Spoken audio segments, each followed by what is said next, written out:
Today's Technobabble, hosting guest speakers and their presentations.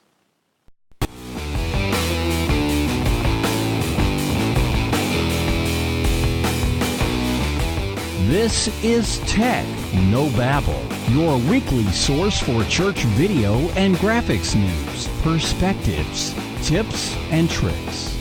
And now here's your host, Paul Clifford.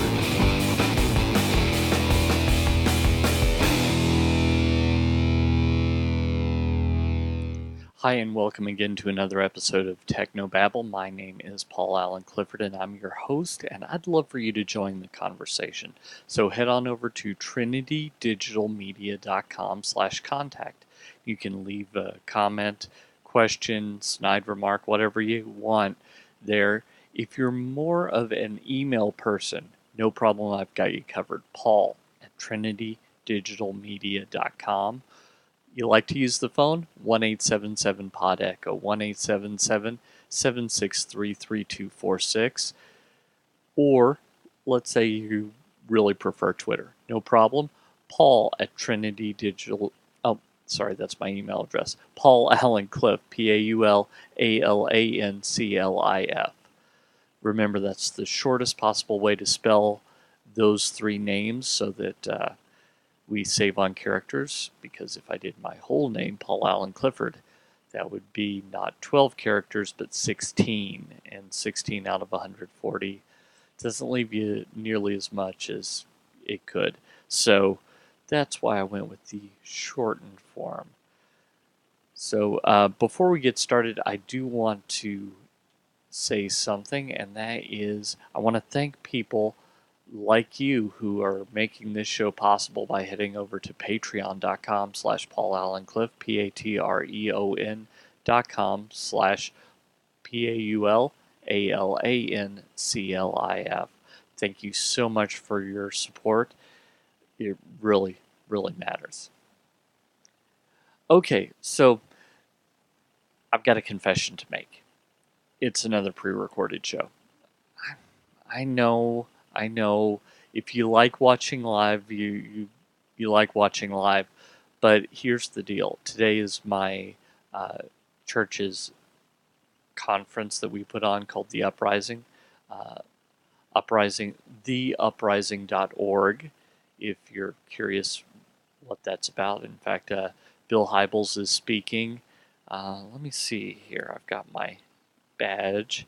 So as you're watching this, if you're watching this live, Pete Wilson and Clayton King are speaking. So I can't run the video playback position, which is what I'm doing right now, and do this show at the same time. So you'll have to bear with me. It's actually 11:35 p.m. the night before, so it's just under 12 hours before this goes live on the site. And so I was thinking, as I was coming up with ideas for topics a few weeks ago, just about this conference, and thinking about some situations I've been in as a speaker and as a tech guy, and how that could go better. So I thought that I would share, should you ever be in either of these situations. So ideally, you want things to run a certain way. You're used to things running a certain way, but when guest speakers come in and they have presentations they want to do, as more and more guest speakers do, you might run into some problems. So I thought I'd give you some do's and don'ts.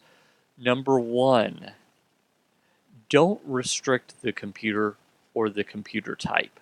I actually taught at a writing conference, coming up on 2 years ago. And when I taught at that conference, they initially told me that I couldn't use my computer. They said, well, we'll have a Windows 7 machine for you to use. That's fine for some people.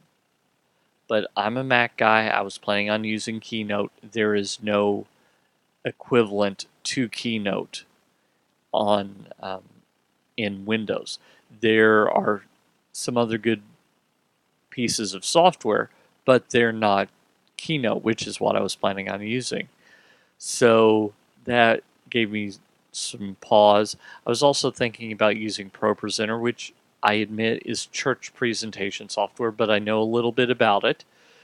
So I was thinking about doing that, but again, this was their computer that they said that I had to use. So that just kind of made it so that it didn't work. So as a presenter, basically I made my presentation twice. I made it in PowerPoint and I made it in Keynote, and I turns out when I got there they let me use my computer, and so I was able to use the Keynote version. So that worked out better because the design looked a little better in Keynote just based on how it works. So I just wanted to get that in your head as a possibility for something that you might need to run into. Um, Number two, this is going to sound very similar, but in some ways it's not, and it's don't force your system on them. Now, here's what I mean by that. There are different ways to do presentations. You can have the person doing the presentation control it with the computer right in front of them. You can have them control it remotely, or you can have another operator control it. And I guess you could have the fourth way is you could have another you could have a remote that indicates for the other operator to do it. So these are kind of the four possible ways. Whichever way you use, don't force the presenter to use that way because it could get icky. Um, I've noticed some presenters are slide followers and some are slide leaders. My pastor is a slide leader, so he just talks, and the slides better be there or they're just going to get skipped because he's just still going to keep talking.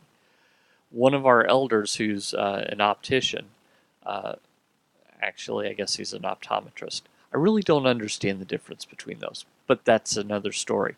He's an optometrist, and when he gives a presentation, he's a slide follower. So if I'm running the presentation and I hear him start to jump ahead 2 slides, if I jump ahead there with the slides, he'll go, "Oh, I didn't expect that slide to be there. I wonder where the other 2 slides, they must have gotten out of order." It really freaks him out. But you see, I was trying to follow him, and it just didn't quite work in that way. So that's something that I've seen people do is they have their system and they want everyone to fit into their system. Now, your local people should fit into your system, that's fine. But when you have a guest that's going to be there for an hour, going, "Oh, yeah, I know that you're used to using your own computer, but we've got totally different software, and we're going to have someone in a different room control it. They'll just be listening to what you say." That's probably not going to work. That's, by the way that we normally do it at my church. But if you're that presenter, you're going to feel that that's a little odd. Likewise, if you're a church where you're used to the pastor controlling the presentation and someone comes in and says, "Here's my presentation, just follow me, it's all outlined in my notes, no big deal," that's going to cause problems too because they're used to the system that we use at my church and you're not used to that system, so that causes other difficulties. So don't force someone into your system, but here's the first do have a plan. Have a plan for all the possible ways for them to do a presentation. So if you could have the ability to hook up a computer on stage, that would be good. If you could have the ability to have a remote, that would be good. If you could have the ability to have a remote cue where they press a button on a remote and it lights up something in a different part of the sanctuary where the operator can No, okay, now I'm going to advance it. That would be good. Or number four, if you're good enough that you can follow along with someone and advance it for them, just have all those plans. Just plan ahead to have those so that when they arrive, whichever one they choose, you can support. You don't have to go, ooh, how do I make that work? No, you've already had that idea. So it's better to have the idea in advance than to have it last minute. Number four, now this is something that might be a little worrisome to you, but let's talk about this. Do suggest good design if their presentation needs it.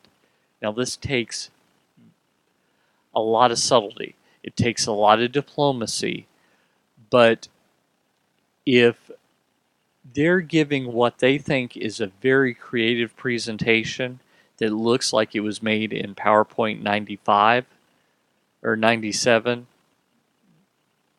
yeah, 97,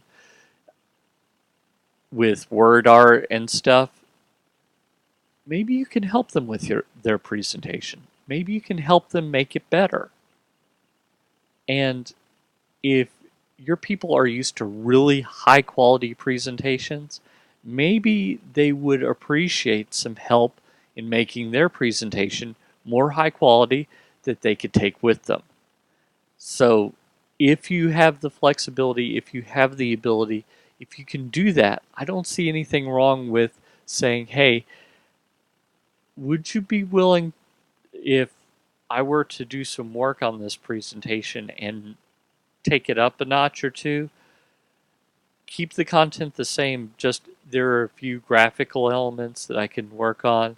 If you don't want to, that's fine, but I'd love to make it better for you as my gift to you. And you can take it with you when you leave, and hopefully that would be better. I've seen this a couple of times at my own church where an outside speakers come in with very poor presentations, and our presentation design is pretty high up there on the quality scale. I don't do all of them, so that's why I can brag on the other people that do the majority of these presentations. So when someone comes in with what looks like it was made on PowerPoint 97 and it's like there's the human being going, if you're listening to the audio, you didn't get it, but I made a very goofy face. Or there's word art. One I was thinking of was this guy was trying to say that if you if you did this one thing, there could be a break in your heart and something could grow up out of it. But it was done so cheesily. Oh, like it was Velveeta in how cheesy it was. It wasn't even real cheese. It was processed cheese food product. It was cheese, cheese, cheese. Oh, it was horrible. And I was too insecure at the time to say, "Can I help you? Let me take this up a notch. I think I can make this better." And I think that would have been helpful. I really think that I could have helped his presentation get better because I'm an artist. I'm a graphic designer. I'm a videographer. This is where I do my thing. And he speaks. That's his thing.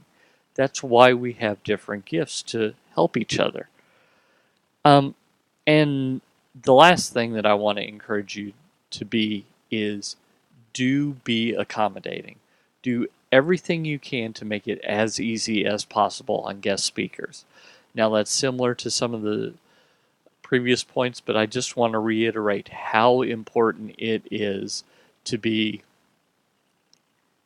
as accommodating as possible, making it as easy as possible.